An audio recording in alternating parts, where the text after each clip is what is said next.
What is going on, guys? Rhino here. Today's Thursday, March 25th, 2021. 3 days till I start hiking the Appalachian Trail. Super excited, super pumped. So tomorrow, my wife and I will be driving from a little town that we live in, Jefferson Township. It's about 15 minutes outside of Scranton, Pennsylvania. So tomorrow, Friday morning, I'm leaving around 7:30, drop off the dogs at our parents' house, and make our way down to Georgia. Before we actually do that, we're going to be just driving 10 hours to Gatlinburg, Tennessee. We'll be staying the night there, checking out the town. I've been there once before, my wife hasn't, so should be fun times. And then Saturday, it's only about three and a half hour drive to actually Amicalola Falls State Park is where I will start the trail. I'll be doing the approach trail, which is about 8.5 miles to the actual start of the Appalachian Trail. Conservancy guides say that it's much better if you start the approach trail because it can be difficult to get to the start of the Appalachian Trail. The road is pretty muddy. It can be a little dangerous, what they said, and there's not a lot of parking up there. So actually, if you wanted to start at the Appalachian Trail beginning, you would have to drive all the way up into the mountain park, and then you would have to hike a mile south just to reach the start of the Appalachian Trail, and then start hiking north. So they want you to start at the approach trail. It's an 8.5 mile hike, supposedly, and apparently it's all uphill. And then once you reach the start of the AT, it says Springer Mountain, and that's the top. And then you kind of start going down and up and down all the way till Maine. Again, I'm super excited. I cannot wait for this. Mentally and physically, I feel really confident. 2 months ago, if you were asking me if I was going to do the Appalachian Trail, it wouldn't have been a thought in my mind. It was actually my wife that suggested that if I was going to do this again, and I just like didn't even think about it. Like, didn't even think it was a possibility, because of the pandemic. I am unemployed. I was like, I got to get a job. Like, what am I going to do? So it wasn't even a thought. And then she said that, and of course, my wheels started turning, and I hiked 300 miles of the Appalachian Trail last year in May into June. I did all of PA, I did almost all of New Jersey, and I did the 4-state challenge, PA to Maryland, border to West Virginia, Virginia border, which was pretty cool. My wife supported me then as well as she will this trip. So I feel good mentally. Every day I'm getting stronger. I've been hiking, I've been exercising, I haven't been drinking alcohol like I did during the pandemic. So this is a great change and a great boost, for me, just like physically and mentally, just able to stop doing some bad habits and, now pump myself up for, another great adventure. I am going to continue to try to vlog as I'm on the trail. I got my tripod that my phone is on right now. I've also been watching a lot of YouTubers about the Appalachian Trail, and it's crazy and it's amazing to see how many people do the Appalachian Trail. And not only this year, but everyone's vlogging about it like crazy. Like, if you were to look up people doing the AT, there's videos out the wazoo. So it's just like, this is nothing really special. This is mainly, for my friends and my family, and, hopefully for myself in the future. And just to learn more about it, film and edit my videos, and, try to make it fun. My main issue that I might have while I'm on trail is actually pulling out my phone and taking some videos or some screenshots, because I'm not really good at doing that. I consider myself a really fast hiker. I don't like to stop a lot. The views are great and amazing, but I don't stop to like really enjoy them. I enjoy pushing myself to the limits and pushing myself as hard as I can to do as many miles as I can.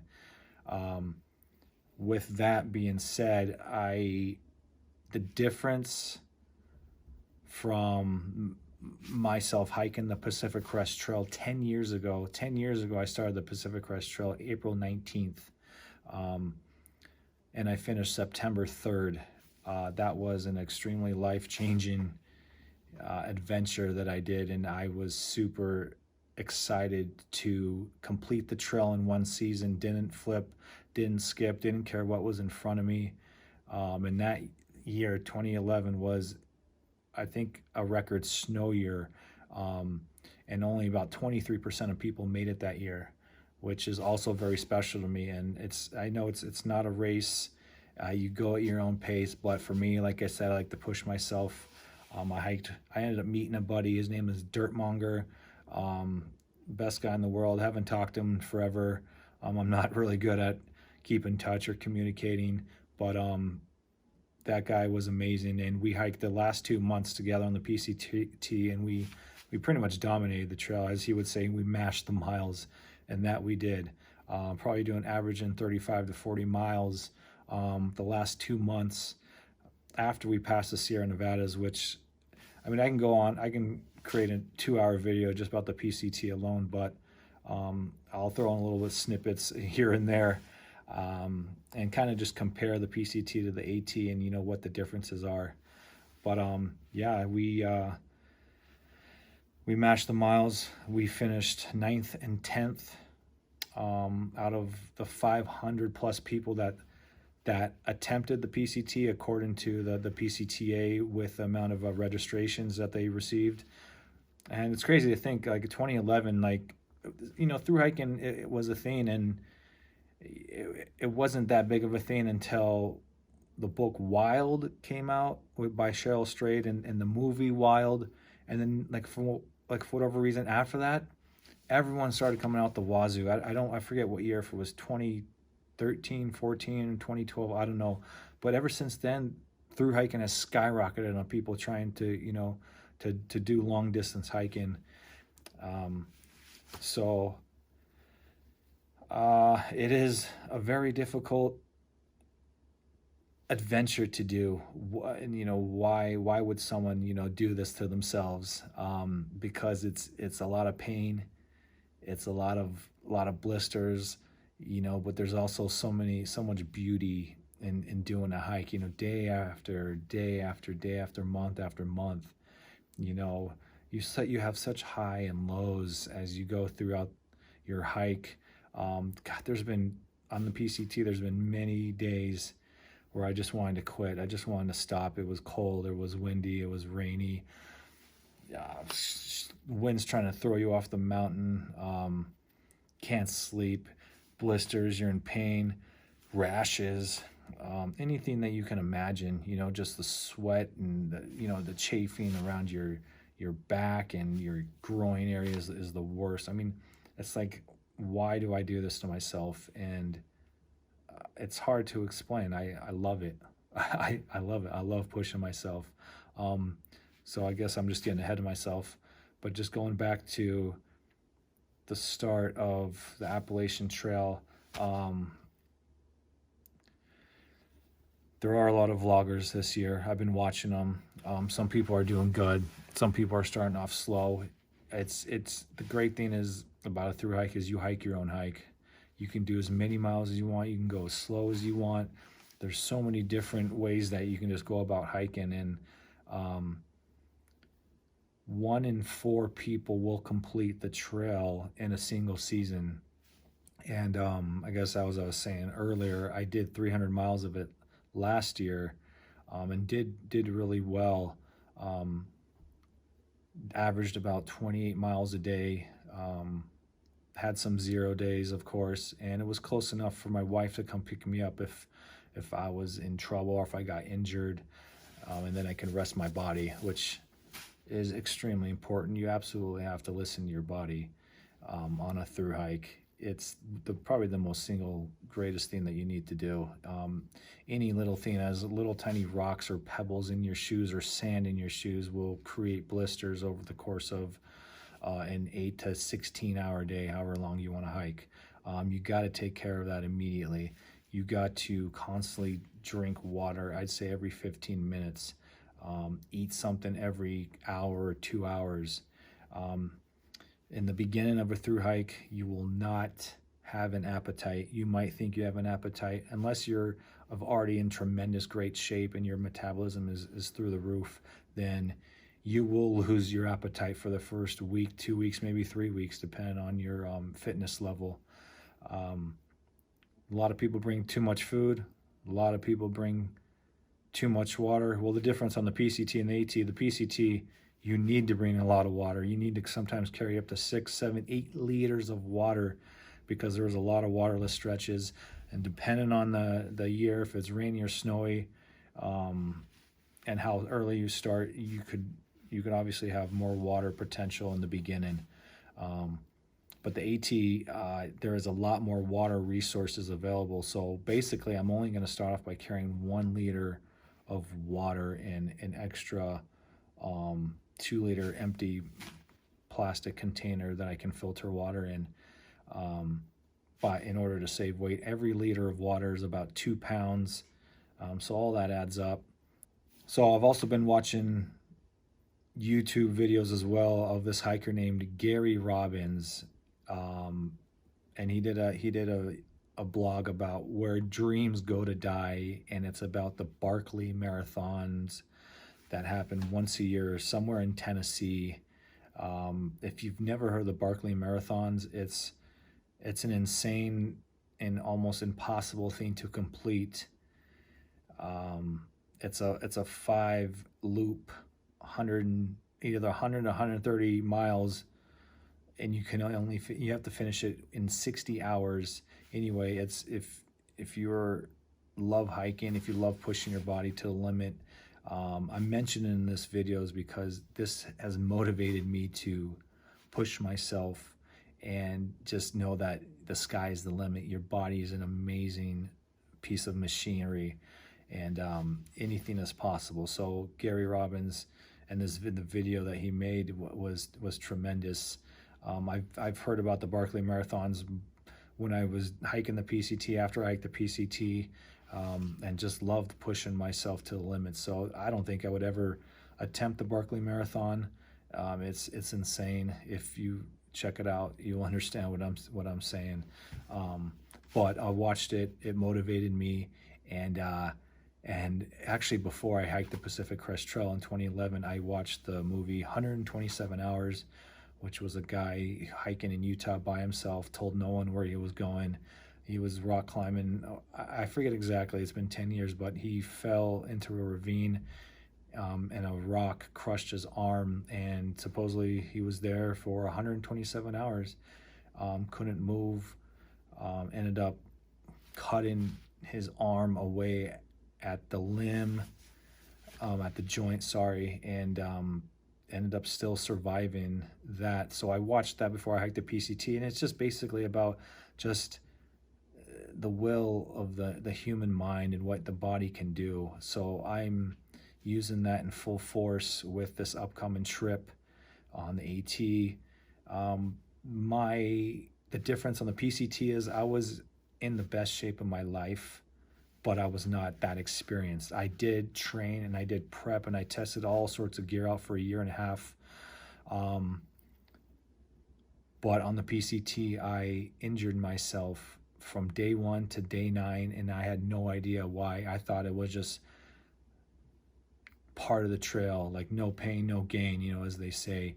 But on that day 9, I was knocked off the trail, and it was one of the most devastating things that I could think of. Something you plan for and train for so long, and then you get knocked off from day 1 to day 9. I was just injured.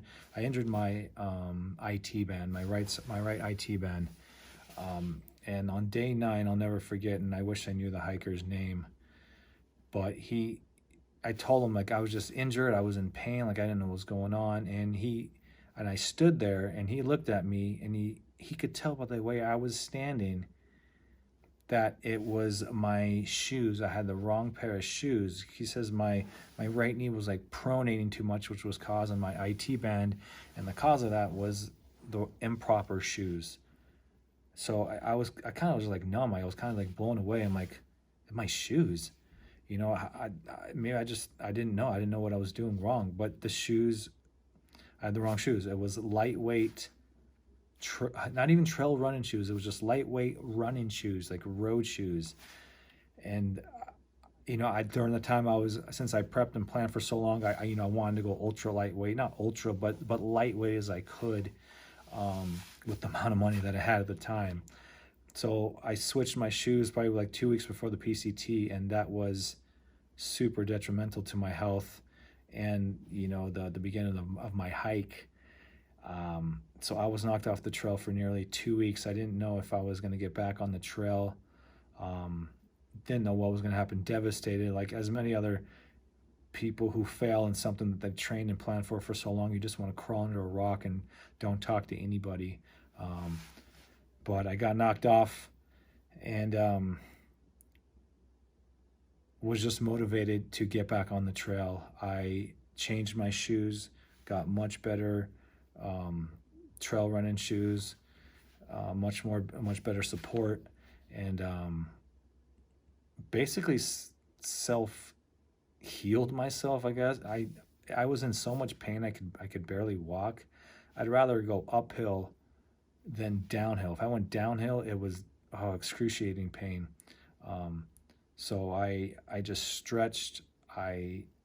Whatever they call it, price, rest, ice, compression, elevation is basically what I did for a week and a half. And I was in great shape. And so I think I was able to recover much quicker. And then I just gradually did, small hikes and then other hikes with weight. And felt good, got back on the Pacific Crest Trail. And basically the rest was history. I flew past everyone that had passed me as I was off the trail. And like I said, last 2 months with Dirtmonger was some of the best times of my life, and just pushing myself. Anyway, like I said, I can go on forever. So the difference in the Pacific Crest Trail and the Appalachian Trail are pretty vast. From what I know, the Pacific Crest Trail is such a diverse landscape of you're going into the deserts, you're going into the highest mountains of the Sierra Nevadas and the Cascades and Oregon and Washington. Just the diversity is absolutely amazing.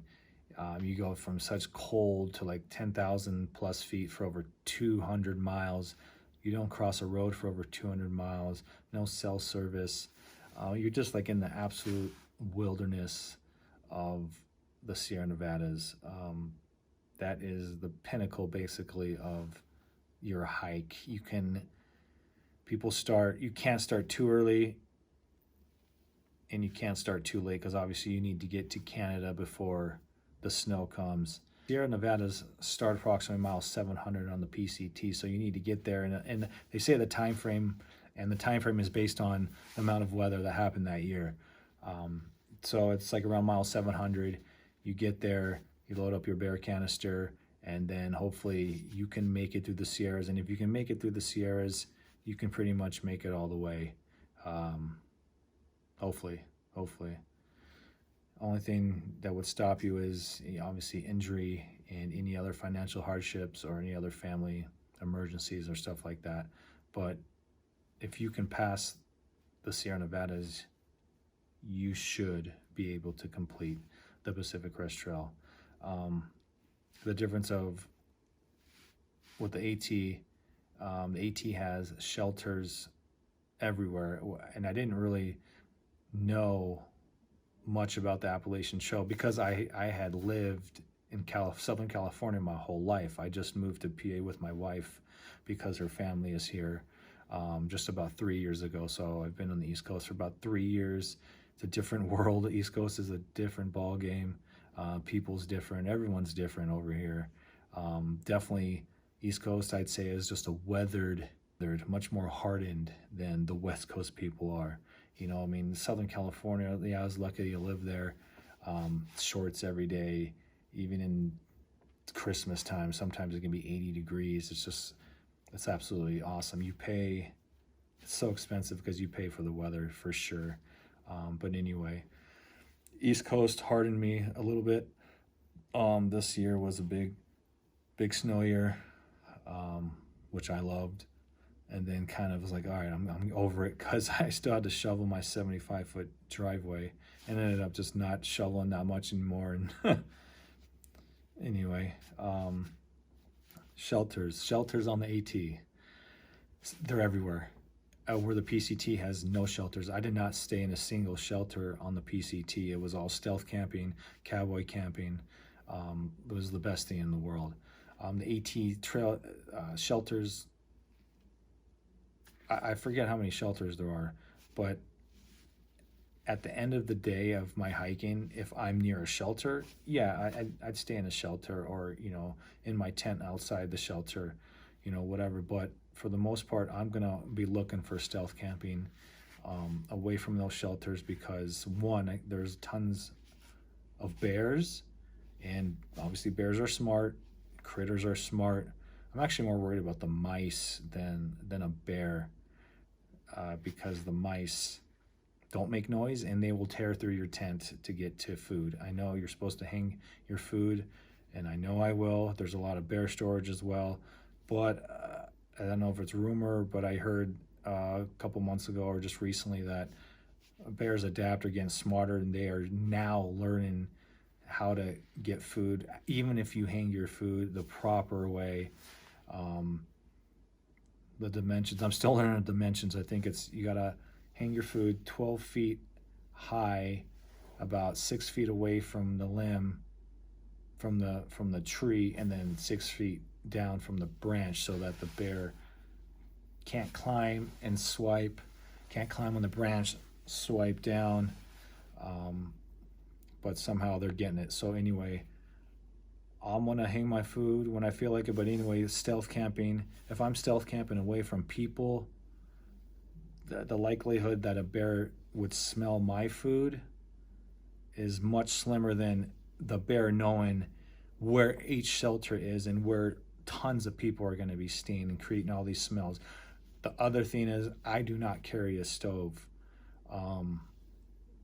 I carried a stove on the PCT from mile 1 to mile 700, and believe it or not, I got rid of my stove before I started the Sierra Nevadas, which in hindsight I would have just carried through the Sierra Nevadas because it was cold, and it would have been nice to have some warm food. But that stuff doesn't bother me as much. I don't carry a stove, which means it's not going to create a tremendous smell.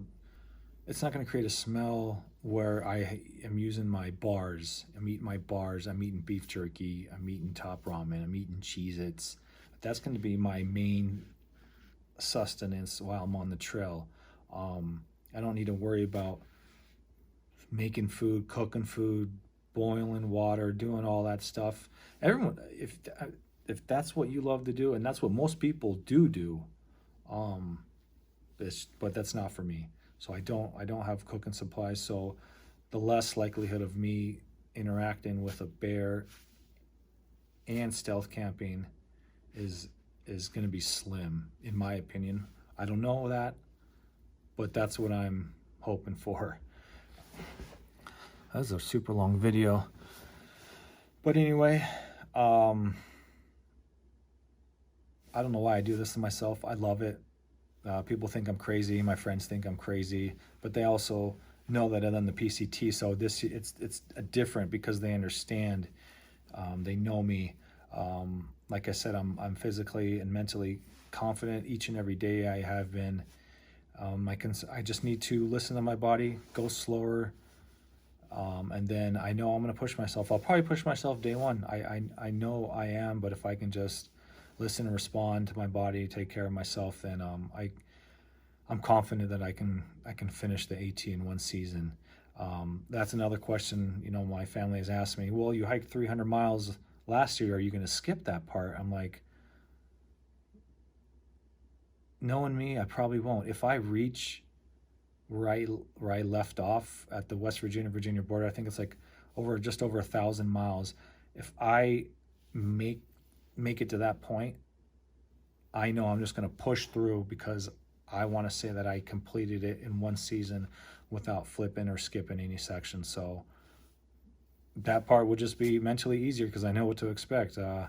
All the rocks in Rock Slovenia and that area, I can be mentally, better prepared for. So anyway, if I reach that point, I'm just going to go all the way through, and nothing's going to stop me. So my average goal is 25 miles per day. If I can do 25 miles a day, I can hopefully finish in less than 90 days. So that gives me all of April, all of May, all of June. If I can finish by July 1st, I'd be extremely happy. Anyone who thru hikes or hikes section hikes, they know that planning goes out the window basically on day one. You hope for the best, you plan for the worst. Anything can happen. I could do 20-mile day, I could do 35, 40-mile day. Depends on terrain, depends on trail, depends on my mood, motivation, and body. Knowing me,